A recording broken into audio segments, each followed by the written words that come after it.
What up, y'all? It's your boy, Mr. Downtown Ray Melo, and you're listening to the Entertainment Report on iHeartRadio, live from Dubai for Tuesday, June 18th, 2019, delivering some major stories and trends going on in the world of entertainment and beyond. You can follow the show on Facebook, Twitter, or Instagram, facebook.com/The Entertainment Report with Ray Melo, that's RAYMELO, on Twitter at The Enter Report, or on Instagram at The Entertainment Report. You can listen to the show anytime you want on iHeartRadio. Just go to iHeart.com or your iHeart phone app, search for the Entertainment Report, and it'll take you to the page. Heiress and fashion icon Gloria Vanderbilt has died at the age of 95. Vanderbilt's son Anderson Cooper confirmed to CNN the fashion designer and socialite died at her home Monday morning with friends and family by her side. Cooper said in a statement, Gloria Vanderbilt was an extraordinary woman who loved life and lived it on her own terms. She was a painter, a writer, a designer, but also a remarkable mother, wife, and friend. She was 95 years old, but ask anyone close to her and they'll tell you she was the youngest person they knew and the coolest and most modern. Cooper, a journalist and television personality who anchors Anderson Cooper 360, honored Vanderbilt with a video obituary that aired Monday on CNN. He said Vanderbilt was battling stomach cancer at the time of her death. Cooper shared, earlier this month, we had to take her to the hospital. That's where she learned that she had very advanced cancer in her stomach and that it spread. He said, what an extraordinary life, what an extraordinary mom, and what an incredible woman. Vanderbilt was born to Reginald Claypool Vanderbilt, to the heir of the Vanderbilt Railroad fortune, and Gloria Morgan in February 1924. Her father died the next year, and when Vanderbilt was 10, she was dubbed Poor Little Rich Girl during the trial of the century, where her mom lost custody to her paternal aunt, Gertrude Vanderbilt Whitney. Vanderbilt modeled and studied acting and married agent and movie producer Pat DiCiccio at the age of 17 in 1941. She wedded conductor Leopold Stokowski in 1945 after divorcing DiCiccio and had two sons, Christopher and Leopold, with Stokowski, who was 42 years her senior. Vanderbilt pursued acting during her marriage to Stokowski, appearing in Playhouse 90, Studio One in Hollywood, and other shows. She married director Sidney Lumet in 1955 and had two sons, Anderson and Carter, who died by suicide in 1988 with her fourth husband, Wyatt Cooper. Vanderbilt started a career as a fashion designer in the 1970s. Her successful line of designer jeans helped her launch Gloria Vanderbilt collection of clothing, perfumes, accessories, and home goods. In recent years, Vanderbilt appeared on Cooper's show Anderson Live and in the HBO documentary Nothing Left Unsaid, Gloria Vanderbilt and Anderson Cooper. She also collaborated with her son on the 2016 book The Rainbow Comes and Goes, A Mother and Son on Life, Love, and Loss. Vanderbilt said in an interview with Charlie Rose in 2016, I'm fascinated by Anderson's interpretation of what the title means. The rainbow comes and goes. He believes it goes. That's the end of it. My interpretation is it comes back again. Vanderbilt was 95. Marvel's Avengers Endgame won Best Movie at the 2019 MTV Movie and TV Awards, which aired on Monday. Endgame won over Black Klansman, Spider-Man Into the Spider-Verse, To All the Boys I've Loved Before, and Us. Men in Black international star Tessa Thompson presented the award for Best Movie. Endgame director Anthony Russo accepted the award and presented video speeches from stars Chris Hemsworth, who played Thor, and Robert Downey Jr., who played Iron Man. The duo thanked fans, late Marvel writer and creator Stan Lee, and Russo. Endgame also won Best Hero for Downey and Best Villain for Josh Brolin, who portrayed the all-powerful Thanos. HBO's Game of Thrones took home the Golden Popcorn Trophy for Best Show over Big Mouth, Riverdale, Schitt's Creek, and The Haunting of Hill House. Elizabeth Moss earned the award for Best Performance in the show for her role as June Offred in The Handmaid's Tale. And all the nominees were women, including Emilia Clarke for Game of Thrones, Gina Rodriguez for Jane the Virgin, and Kiernan Shipka for Chilling Adventures of Sabrina. Lady Gaga, who was not present at the award show, won Best Performance in the Movie for her role as Ally in A Star is Born. Lana Condor and Noah Centineo of Netflix's To All the Boys I've Loved Before won Best Kiss. The pair accepted the award together and thanked fans for their support in film. Condor said on stage before Centineo thanked Condor's lips, Kiss who you want to kiss, love who you want to love, and don't let anyone tell you otherwise. Santino also won the award for Best Breakthrough Performance for his role in To All the Boys I Loved Before. Jada Pinkett Smith was honored with the Trailblazer Award during the 2019 MTV Movie and TV Awards. The award was presented by Smith's Girl Trip co-star Tiffany Haddish. A video montage looking back at Smith's lucrative film career and new stint hosting Red Table Talk was also presented. Smith, who was accompanied to the event by her son Jaden, said, "Every single person in this room is trailblazing, whether it's within or without." Dwayne Johnson was presented the Generation Award. Johnson said, "The most powerful thing we can be is ourselves," before sharing one of his favorite quotes. "It's nice to be important, but it's more important to be nice." Wonder Woman star Gal Gadot presented the first award for Most Frightening Performance. Sandra Bullock won for her role in Bird Box over Alex Wolff in Hereditary, Linda Cardinelli for The Curse of La Llorona, Ryan Reeds for Halloween, and Victoria Pieroretti for The Haunting of Hill House. Bullock said about starring in Bird Box, "Family is what you fight for, family is what you protect. What you see in this film is exactly what mommy would do for you." Bullock earned her 5th Golden Popcorn Trophy with the win. Levi kicked off the show with an opening monologue. Levi started things off by poking fun at the night's categories and some of the celebrities in attendance, including Dave Bautista, Kumail Nanjiani, and Dwayne Johnson. The Shazam star noted how most of the audience was a nerd at one point before showing off unflattering photos of Johnson, Nanjiani, and Bautista. Johnson's photo featured the actor sporting a fanny pack, while Bautista looked skinny and half his now muscular size. Levi then shared an uplifting message for viewers at home, telling them to start loving the person that they are. Joker director Todd Phillips is giving fans a new glimpse of Joaquin Phoenix as the title character. Phillips posted a picture Sunday on Instagram of Phoenix as Arthur Fleck, a failed stand-up comedian who becomes the villain known as the Joker. The photo shows Phoenix applying white face makeup in front of a mirror. The mirror's angles create 2 reflections of the actor. Phillips captioned the post, "Finishing touches." Phillips confirmed in the comments that Joker will be rated R. He wrote, "It will be rated R. I've been asked this a lot. Just assume people knew. Sorry." Joker opens in theaters October 4th. The film's released a first teaser trailer in April showing Arthur's descent into madness. Phoenix said of the movie in an interview with Collider in July 2018, "It feels unique if it is its own world in some ways, and maybe most it's scary. It scares the shit out of me or something." He added, "It feels unique, and I think more than anything, probably the most important thing is Todd seems very passionate about it and very giving, and so that's exciting." Joker is based on a DC Comics character of the same name who has been portrayed by Jack Nicholson, Heath Ledger, and Jared Leto in previous films. The Gorgeous Ladies of Wrestling moved their show to Las Vegas in the new Season 3 poster and trailer for Netflix's Glow. Stars Alison Brie, who plays Ruth, Bailey Giplin, who plays Debbie, Sidel Noel, who plays Cherry, Kaya Stevens, who plays Tammy, Brittany Young, who plays Carmen, Gail Rankin, who plays Sheila, Jackie Thone, who plays Melanie, and Kate Nash, who plays Rhonda, pose in front of a "Welcome to Las Vegas" sign in the poster release on Monday. Netflix also released Season 3 screenshots of Brie using a zip line to reach the wrestling ring of new star Gina Davis with Chris Howell, played by Bash Howard. The trailer follows the Glow crew as they uproot their lives to Las Vegas and start finding success with their wrestling show. Brie, as she starts to question her job and relationship, then learns that Glow will be continued for an extended amount of time. Glow Season 3, which also stars Mark Maron, who plays Sam, is set to arrive on Netflix on August 9th. CBS has announced the 16 contestants who will be competing on Season 21 of Big Brother. The new season, which is set to kick off with the 2-night premiere on June 25th to June 26th, will feature 8 women and 8 men. The 8 women include 22-year-old public health analyst Isabel Wang, 22-year-old college soccer star Annalise Talavera, 28-year-old boutique owner Christy Murphy, 30-year-old model Jessica Milagros, 25-year-old marketing strategist Kimmy Facknail, and 29-year-old digital marketing executive Catherine Dunn, 24-year-old preschool aide Nicole Anthony, and 31-year-old wine safari guide Holly Allen.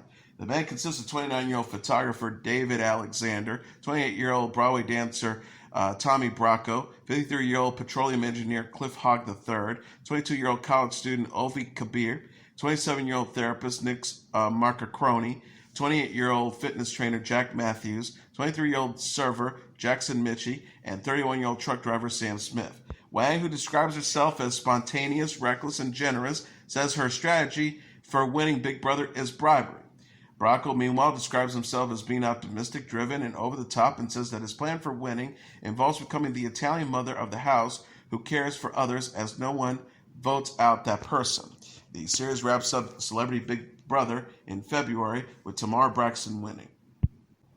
Gina Rodriguez says she struggled with suicidal thoughts. The 34-year-old actress shared her experience with depression while attending the Kennedy Forum last week in Chicago, Illinois.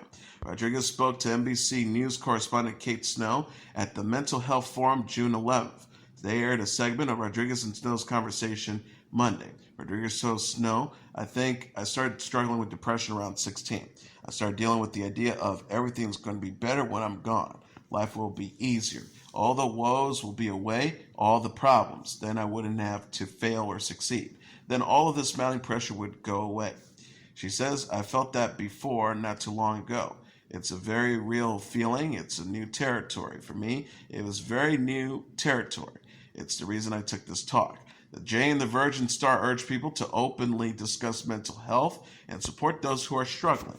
She said it has to be a part of the conversations they have with these young girls. They can't just tell them to go out and make their dreams come true and then to ignore everything else. Rodriguez previously shared her struggles with anxiety in an Instagram post in 2017. She said in an interview with Chicago Magazine last week that she feels a responsibility to speak out. Star says growing up in a predominantly Latino community and Latina household, mental health isn't a conversation at all. At first, because so much shame surrounds it, it was so hard to have a conversation about it. But there's a responsibility that I feel as a public figure to share. So it's not so uncomfortable for everybody else. I'm still working on it. Rodriguez plays Jane Villanueva on Jane the Virgin, which is in the midst of its fifth and final season on the CW. She will also star in the new Netflix sci-fi film Awake. Guns N' Roses have added 8 new North American concerts to their ongoing Not in This Lifetime tour. The band will be performing September 25th at the Spectrum Center in Charlotte before wrapping things up with a 2-show stint at the Coliseum at Caesars Palace in Las Vegas from November 1st to the 2nd. Guns N' Roses will also be performing in Jacksonville, Wichita, Lincoln, Nebraska, Oklahoma City, and Salt Lake. The new dates accompany a number of festival performances for the bands alongside stops in Mexico. The tour reunites Guns N' Roses member Axl Rose, Slash, and Duff McKagan. The festival dates include appearances at the Louder Than Life Festival in Louisville on September 28th, Austin City Limits in Austin on October 4th, and Austin 11th Exit 111 Festival in Manchester, Tennessee, and the Voodoo Festival in New Orleans on October 25th. Megadeth is canceling a number of shows following Dave Mustaine's diagnosis with cancer. The heavy metal band canceled the majority of its summer tour Monday as the 57-year-old singer and musician undergoes treatment for throat cancer.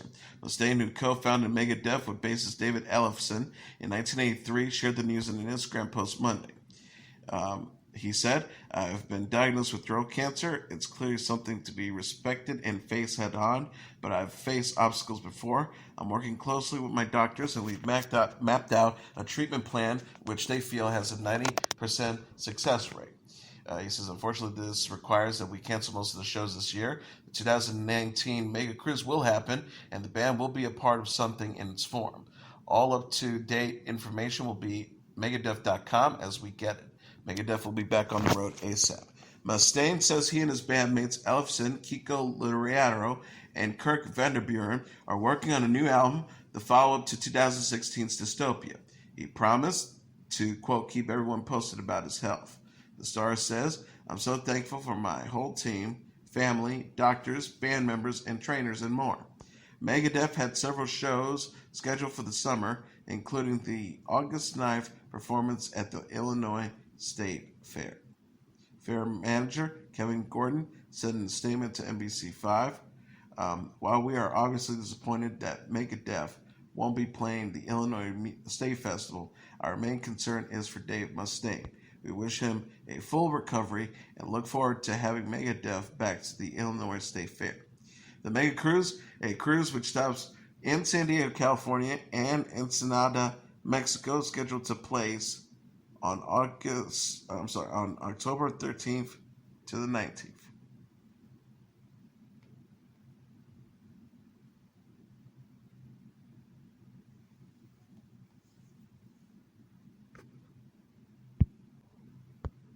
Thom Yorke will embark on a new North American fall tour. The 50-year-old musician announced Monday he will perform with longtime collaborators Nigel Goodrich and visual artist Tariq Barry as Tomorrow's Modern Boxes in September and October. Yorke, who's the frontman of the band Radiohead, shared the news on the group's official Twitter account. The post reads, in September and October, Thom Yorke will bring Tomorrow's Modern Boxes to North America, performing with Nigel Godd and Tariq Barry.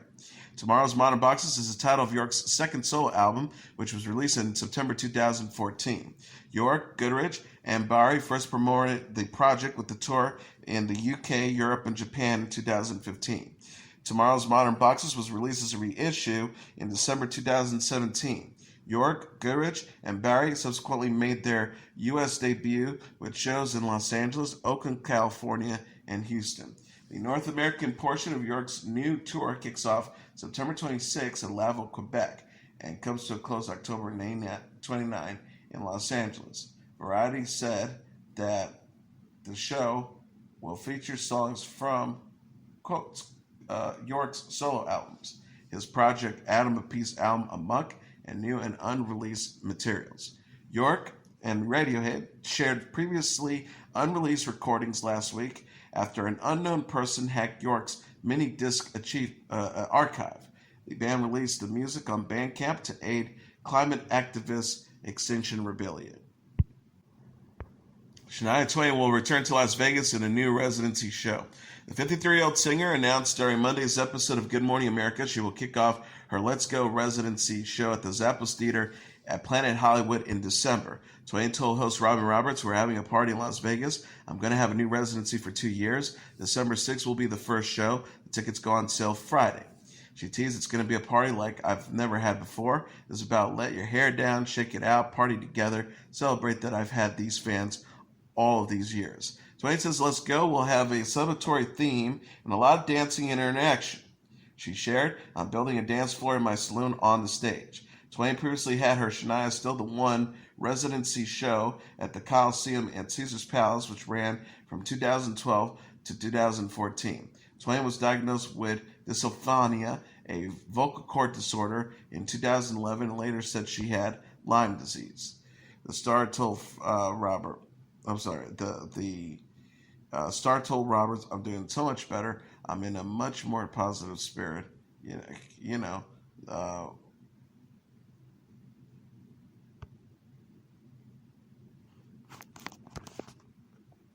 I've done so much better. I'm in a much more positive spirit. The first residency really was the big test. After being able to do that, I felt like I could do anything. She said, "I'm just honored and grateful that I can sing again. It's been a big challenge because there was a long time I really thought I would never able to." Twain is known for the singles "You're Still the One," "That Don't Impress Me Much," and "Man, I Feel Like a Woman." She last released the album Now in September 2017.